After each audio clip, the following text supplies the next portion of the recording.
Bonjour et bienvenue pour un autre épisode de On marche dans le bois avec nous sa canne. Nouvelle formule aujourd'hui, ça va être un épisode écourté. Je vais essayer cette nouvelle formule plutôt que de vous parler pendant une demi-heure. On va viser 5 minutes ou peut-être 10 minutes, mais on va voir comment ça va. Donc le sujet aujourd'hui, quelle marque, quelle empreinte voulons-nous laisser dans ce monde? Parce que notre passage ici-bas, vous êtes au courant, est très très bref. Je pense qu'à l'échelle à l'échelle de l'univers, ça correspond à même pas un clignement d'œil là. Ok, c'est très très très rapide notre passage. Et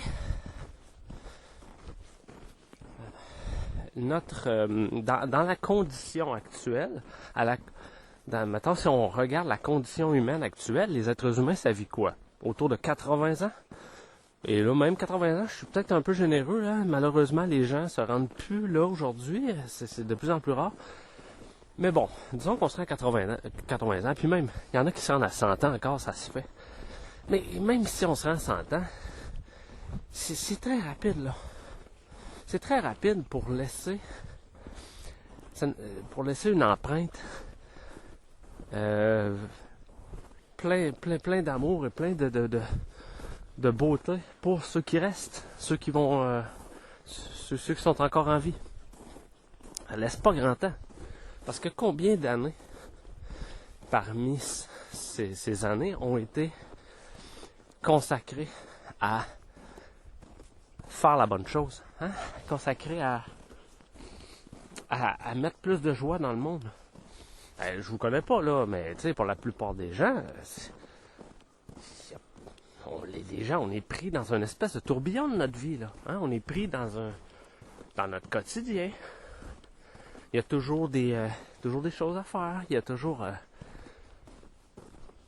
des factures à payer, quelque chose de stressant au bureau, un conflit avec des enfants ou avec les parents.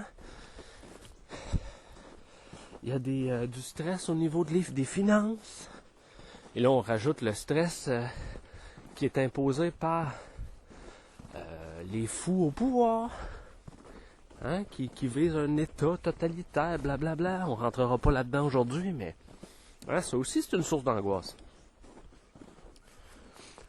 Et toute cette angoisse-là, ben, c'est de l'énergie qui est utilisée à d'autres choses que ce qui est le plus important, qui est de avoir un passage qui est significatif. Hein? On parlait du passage sur Terre qui est bref, mais on veut qu'il soit significatif. Et on veut surtout pas se rendre compte, hein, rendu au bout, qu'on a été un spectateur finalement. Hein, qu'on s'est assis sur notre potentiel infini, qu'on s'est assis sans s'en rendre compte vraiment, là, sans vraiment le conscientiser, puis on a été un spectateur. On a regardé la parade, on n'a pas été un acteur, on n'a pas joué un rôle actif, on a regardé et on a commenté. Par exemple, donner un exemple bien simple de spectateur, on pourrait penser à un spectateur sur les réseaux sociaux. Hein, ça, il y en a beaucoup là. C'est facile de tomber là-dedans. C'est-à-dire que on est dans une espèce de soupe où les gens se partagent entre eux. Souvent des mauvaises nouvelles, hein, presque toujours des mauvaises nouvelles. Et on commente, on tourne en dérision, on dit, il faut-tu être assez fou pour faire ça? Quel idiot, quel tyran, quel menteur, regardez, bon. Et c'est bien de dire la vérité aussi, puis de commenter sur ce qui se passe. Mais, si on se rend compte qu'on a fait ça toute notre vie, ou presque, au détriment de ce qui comptait vraiment, c'est sûr que rendu à la fin, ben ça va nous remplir de chagrin, là. Parce qu'on était assis sur un trésor tout ce temps-là. Le trésor, c'était de découvrir qui on était profondément. Quelles étaient nos passions, quels étaient nos super pouvoirs, nos dons, nos passions, je l'ai dit ça. Ah, ça, c'est le trésor. C'est ça le trésor. Découvrir qui on est. Hein? Puis bon, ça se fait en se rapprochant de Dieu, en l'invitant. Si on a passé notre vie à être un spectateur, on va avoir de l'amertume, c'est certain. Jamais trop tard, par contre, pour s'en rendre compte, et changer de direction. OK?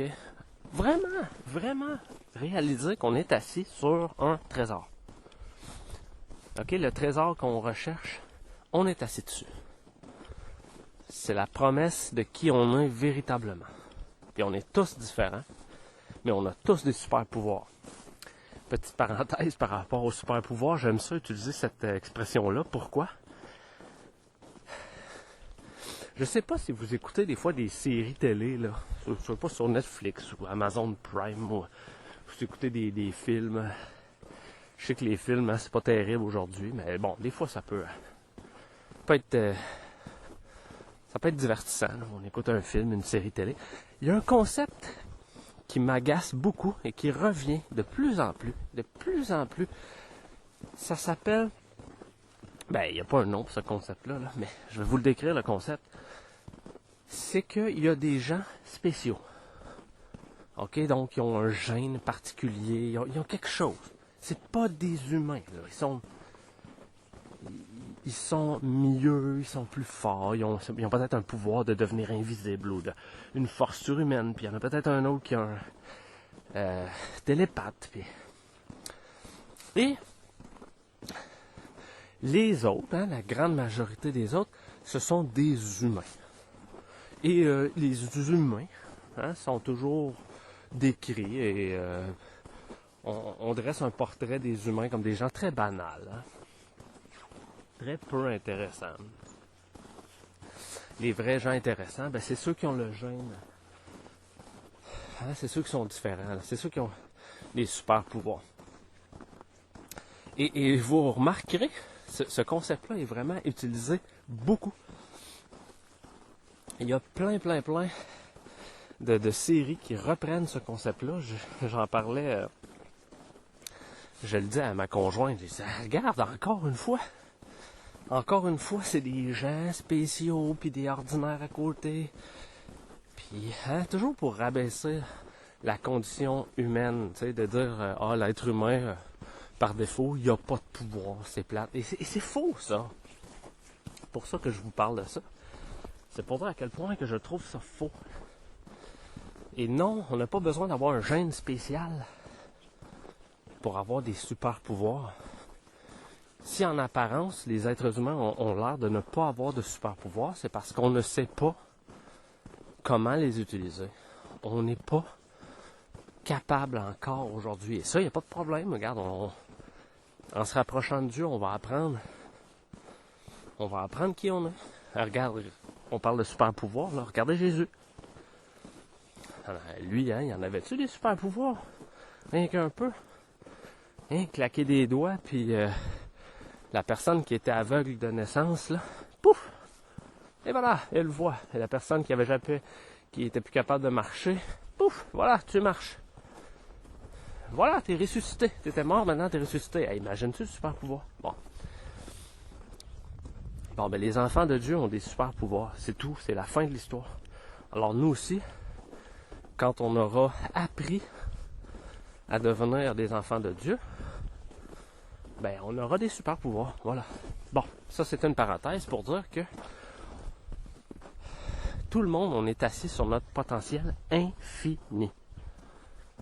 OK, notre trésor, c'est notre personne, qui on est véritablement. Et toute notre énergie, en tout cas, une très grosse partie de notre énergie qu'on a là pendant notre passage sur Terre, qui est très bref, devrait être dirigé là pour déterrer le trésor, pour polir le diamant qui est à l'intérieur de nous. Peu importe la tempête extérieure qui essaye de nous distraire, nous, il faut revenir à la charge et regarder notre trésor et dire non, c'est vrai. Il faut que je polisse le diamant à l'intérieur de moi. Il faut que je creuse. Il faut que je creuse pour enlever la terre, là, puis les affaires qui m'ont souillé, là, puis qui me rejoignent plus, là, puis c'est pas moi ces choses-là. J'enlève la terre pour trouver le trésor. Il me semble que lorsque notre passage est aussi bref, ceci devrait être la priorité. Parce qu'en faisant ça, on le fait pas juste pour nous. On le fait pour tout le monde. Parce que quand on a trouvé notre trésor, qu'est-ce qu'on fait avec? On le garde pas. On le garde pas pour nous, puis on l'enfouit pas encore. Mais non. On le partage aux autres. On dit, je suis tellement fier, regarde, j'ai trouvé mon trésor, il est-tu assez beau? Ben regarde, maintenant je veux que tu le... Je veux le partager, je veux que tout le monde puisse le voir, puis puisse en bénéficier. Ça va vous faire du bien, parce que... Bon, et là, évidemment, ça peut être plein de choses, ce que je dis là. Ça peut être... je sais pas, là, des talents musicaux incroyables, ou ça peut être... peu importe, quelque chose dans votre personnalité qui est adorable, qui est vraiment inspirante, là. C'est quelque chose qui est vraiment inspirant en vous, puis que là, vous l'avez découvert, puis là, vous le partagez aux autres. Ça, c'est fort. C'est tellement fort. Alors voilà, là, j'avais dit que je faisais un épisode court, 12 minutes, autour de 12 minutes. Je pense que là, c'est assez. J'espère que vous avez apprécié cette nouvelle formule. Je pense que je vais continuer d'en faire, de faire des épisodes de cette longueur-là. Et puis, on se réajustera aux besoins. Je vous souhaite une excellente journée. Prenez soin de vous et on se revoit bientôt, j'espère.